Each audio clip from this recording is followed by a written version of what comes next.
Hi, I'm James Blackman from Enterprise IoT Insights. I'm here at the Things Conference in Amsterdam, and I'm joined by Yanchev from MClimate. Lubo, lovely to have you with me.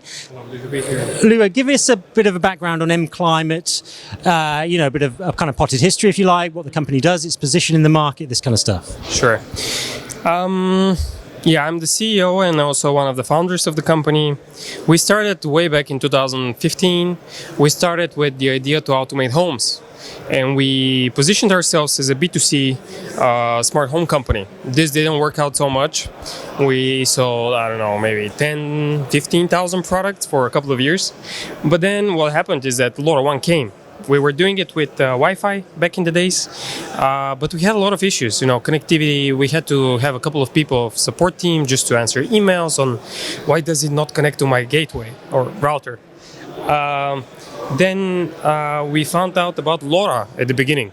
So we thought, okay, now we can make one Wi-Fi gateway, single channel, and just use the modulation LoRa to create battery-powered devices that last 4 years. And this is what we did. And then a couple of years later, LoRaWAN became a thing. The protocol actually, we had documentation. There were a lot of companies involved. So we slowly migrated towards this. It was a journey. This was back in 2017, 18. And since then, we've been selling only LoRaWAN devices. So what we do is we are a software and a hardware manufacturer. So we create devices like this one. The unique thing about us is that we focus not only on sensing things, but also controlling them, which is something strange in this industry. So we do hardware. We have about 10 products in our portfolio, all kinds, energy efficiency, we have air quality, we have water control, we have automation products. Another unique thing is that we are based in Bulgaria, an EU country, fairly cheap, also cheap to manufacture as well, but also very good engineers. And we're in the EU, so we can really freely trade with everybody. And unfortunately, or fortunately, I'm not sure, at some point we realized that we also have to do our own platform.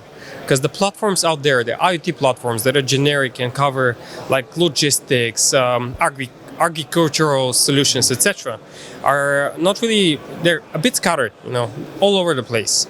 And since we are focused only on smart buildings, then at some point we decided, okay, we sell this product which is extremely well thought out. But the customers are getting not such a good user experience because the platform they're using is not, it does not even have schedules. The ability to send downlinks on specific, at specific time. So we had to create our own platform. But in the meantime, we're not locking people with our products and our platform. We have very well documented functionalities of the products. The protocol is there. We have lots of tools that should help the integration into other platforms. But yeah, we also have our own. So we are kind of playing on both fronts. Luba, just explain that transition. Was there a transition also from kind of a smart home consumer approach to a more kind of, I guess, enterprise of sorts, but kind of commercial buildings and this kind of stuff and that kind of thing? Yeah, it was a transition. So it was kind of a trip because we had a couple of clients that all of a sudden started contacting us and wanting to buy fairly large quantities for us back then. And we're like, okay, this smart building thing, I think it's actually a reality. But then I, as a CEO, didn't want to kind of cut off the working leg because the smart home business, it was not as big as right now we are, but it was generating money, it was generating profit. So I was like, if we cut off the Wi-Fi products, we're gonna just lose a couple of products that we already invested a lot of money into creating. But then at some point, I'm really big fan of having focus. So we just decided, hey, we just stop the business line with smart home and we only become smart building product company. Yeah. And talk about smart buildings. I mean, this we've just had Dryad Networks talking about wildfires and the cost to the climate there. This built environment is pretty bad too, isn't it? I mean, there is a lot of energy usage going on, as you'd expect. There's a lot of greenhouse gases coming out of this. Talk about what is happening there and the kind of the green story, the green IoT story, if you like. Absolutely, I love the green IoT story. I think that overall the building sector has amazing potential to have a great impact on the climate crisis that we're living in. And I don't know about other countries, but we saw floods, massive floods in Germany. We saw massive floods in Bulgaria as well. We had to go and literally scrape earth from people's houses. So we see that the climate is changing. Something is changing, and we believe that this is because of CO2. This is, scientifically proven. The thing is that buildings use 40% of the energy inside the EU. 40% of the whole energy. It could be whatever the mix, coal, renewables, whatever. 40% is very significant, and they produce 36% of the CO2. So when you take a look at buildings, I really love data. I'm fairly a geek, but when you do a deep dive, you see that out of those buildings, the whole building stock in Europe, there are more than 130 million buildings in Europe. First, second, 75% of those are residential.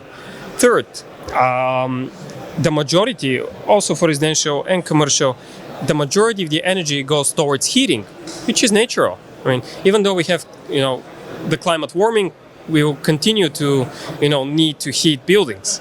And there's about 50 or 60% of the energy goes towards heating. And that's why we really invested a lot of effort, and I'm really happy that this already is a proven product. Because with retrofitting just regular buildings with radiators, it takes 1 minute to retrofit a radiator, but then you can save anywhere between 15 to 30% or even more of energy. And when this just piles up. If 60% of the energy goes towards heating and we save 30% of 60%, that's very good. Yeah. And so for MClimate, is MClimate going after all of that? Or are you prioritizing, kind of residential, which breaks down into multiple different segments, I guess, commercial, industrial? I mean, just give us a sense of your kind of target markets. Although I'm very inspired by the residential is extremely hard. You cannot do residential as a product company. You should have definitely a partner in the country you operate. That takes care of support, that takes care of sales, and really understands the market and the value chain. You cannot do residential without understanding who pays the bill, who pays the hardware, who pays for the software, who does the service. There are many questions that one should ask.